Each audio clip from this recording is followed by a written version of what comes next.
दादी के मन में अब सिर्फ एक ही लक्ष्य था, राध्या को हमेशा के लिए इस घर से बाहर निकालना। रहस्यमयी महिला की बातों ने उनके गुस्से को और भी बढ़ा दिया था। उन्हें अब यह यकीन हो गया था कि अगर उन्होंने जल्दी कुछ नहीं किया तो प्रथम और राध्या का रिश्ता पूरे परिवार के सामने स्वीकार कर लिया जाएगा। इसीलिए उन्होंने इस बार पहले से भी ज्यादा खतरनाक योजना बनाई। अगली सुबह घर का माहौल सामान्य दिखाई देता है, लेकिन दादी चुपचाप अपनी चाल चल रही होती है। वह एक पुराने ज्योतिषी को घर बुलाती है और पूरे परिवार के सामने कहती है कि राध्या के कदम इस घर के लिए अशुभ है। ज्योतिषी भी दादी के इशारे पर झूठी भविष्यवाणी करता है कि अगर राध्या अगले 7 दिनों तक इस घर में रही तो परिवार पर बहुत बड़ा संकट आ जाएगा। यह सुनकर घर के सभी सदस्य घबरा जाते हैं। केवल प्रथम और ओमकार को इस भविष्यवाणी पर शक होता है। राध्या यह सब सुनकर अंदर ही अंदर टूट जाती है। उसे लगता है कि शायद उसकी वजह से सचमुच इस परिवार पर मुसीबत आ रही है।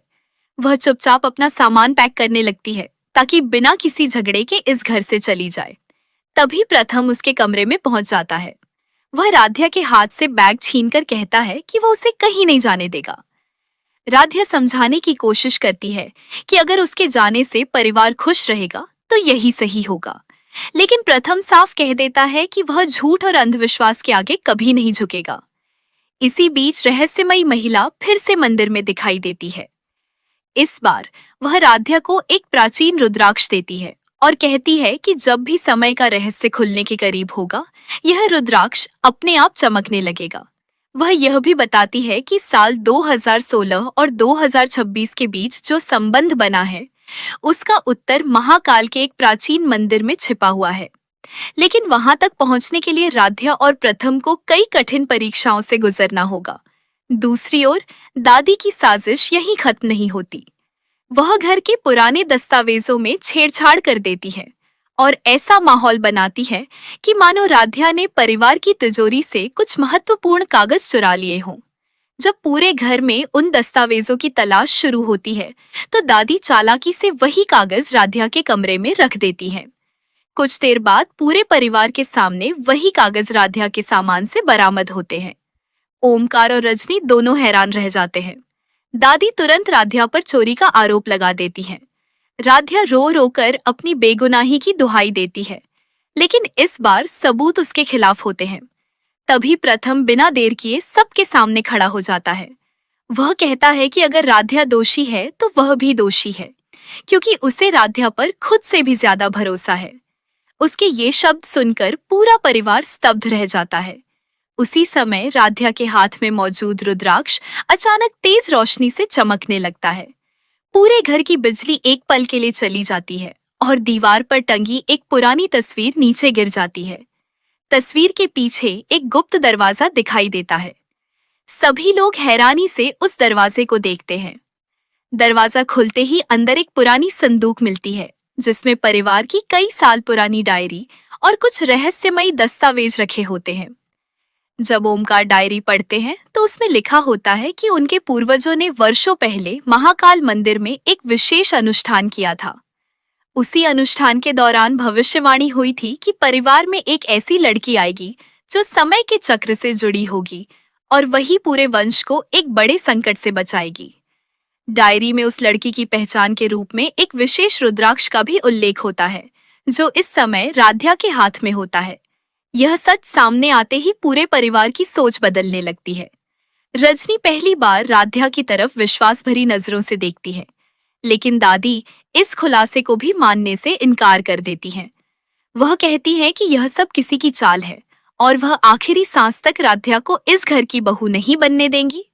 इसी दौरान रहस्यमयी महिला फिर प्रकट होती है और कहती है कि असली परीक्षा अभी बाकी है। अगर राध्या और प्रथम महाकाल मंदिर तक पहुंचकर समय चक्र को पूरा नहीं कर पाए तो राध्या हमेशा के लिए अपने समय यानी 2026 में लौट जाएगी और फिर कभी 2016 में वापस नहीं आ सकेगी। लेकिन अगर दोनों ने मिलकर इस परीक्षा को पार कर लिया तो न केवल समय का रहस्य खत्म होगा, बल्कि उनका जन्मों जन्मों का बंधन भी हमेशा के लिए अमर हो जाएगा।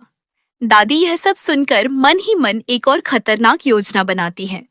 वह तय करती हैं कि किसी भी कीमत पर प्रथम और राध्या को महाकाल मंदिर तक नहीं पहुंचने देंगी। दूसरी तरफ प्रथम भी फैसला कर लेता है कि चाहे पूरी दुनिया उसके खिलाफ क्यों न हो जाए, वह राध्या का साथ कभी नहीं छोड़ेगा।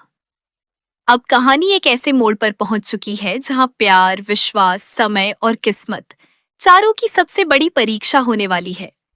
क्या दादी अपनी नई साजिश में सफल होंगी? क्या महाकाल मंदिर का रहस्य सचमुच समय का द्वार खोल देगा? क्या राध्या अपने असली समय में लौट जाएगी या हमेशा के लिए प्रथम की जिंदगी का हिस्सा बन जाएगी? इन सभी सवालों के जवाब अगले रोमांचक एपिसोड में सामने आएंगे, जहां हर पल एक नया रहस्य और हर मोड़ पर एक नया चौंकाने वाला सच आपका इंतजार करेगा। दोस्तों, जैसा कि आप लोगों ने देखा कि दादी जी कितनी ज़्यादा गुस्सा है राध्या को लेकर के, क्योंकि जो प्रथम है दोस्तों, प्रथम ने दादी जी से साफ तौर पर कह दिया है कि दादी जी मैं अगर शादी करूंगा तो और किसी से नहीं बल्कि राध्या से ही शादी करूंगा। दोस्तों, प्रथम ने साफ तौर पर दादी से ये बात कही थी जब, तो दादी जी को प्रथम के ऊपर बहुत ज़्यादा गुस्सा आ गया था और वो बोल रहे थे कि बेटा आखिर तुम क्या कह रहे हो, राध्या जो है वो तुमसे उम्र में बहुत ज़्यादा बड़ी है। तो प्रथम ने कहा था कि नहीं दादी जी, ऐसी बात नहीं है, मैं अगर शादी करूँगा तो सिर्फ और सिर्फ राध्या से ही करूँगा। दोस्तों, दादी जी को यह सुन कर के बहुत बड़ा झटका लगता है, क्योंकि जिस बात को लेकर के दादी जी ने उस औरत से समय का पहिया पीछे किया था, अब वही डर उनको फिर से सता रहा है। क्योंकि जो है दोस्तों, दादी ये बिल्कुल भी नहीं चाहती हैं कि राध्या फिर से अब मेरे जो प्रथम है उसकी ज़िंदगी में वापस फिर से लौट करके आए। लेकिन क्या करें दोस्तों, प्रथम और राध्या की जोड़ी ही ऐसी है कि कहीं ना कहीं दोनों को एक मिला करके ही रहेगी, दोनों को एक साथ ले करके ही आएगी। तो आप लोग को क्या लगता है दोस्तों, क्या दादी जी प्रथम और राध्या का रिश्ता फिर से होने देंगी कि नहीं होने देंगी? आपको आखिर इस बारे में क्या लगता है? आप लोग अपना निर्णय हमें कमेंट बॉक्स में लिख करके बता सकते हैं। और देखिए दोस्तों, आज बहुत ज़्यादा गर्मी है, पसीना ही पसीना है। रुकिए, अपना पसीना पोंछ लेता हूँ पहले।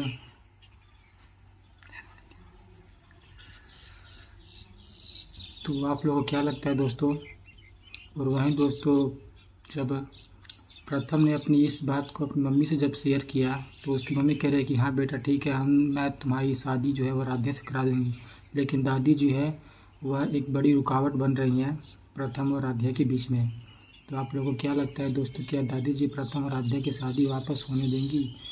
आप लोग को इस बारे में क्या लगता है? आप लोग अपना सुझाव हमें कमेंट बॉक्स में लिख करके बता सकते हैं।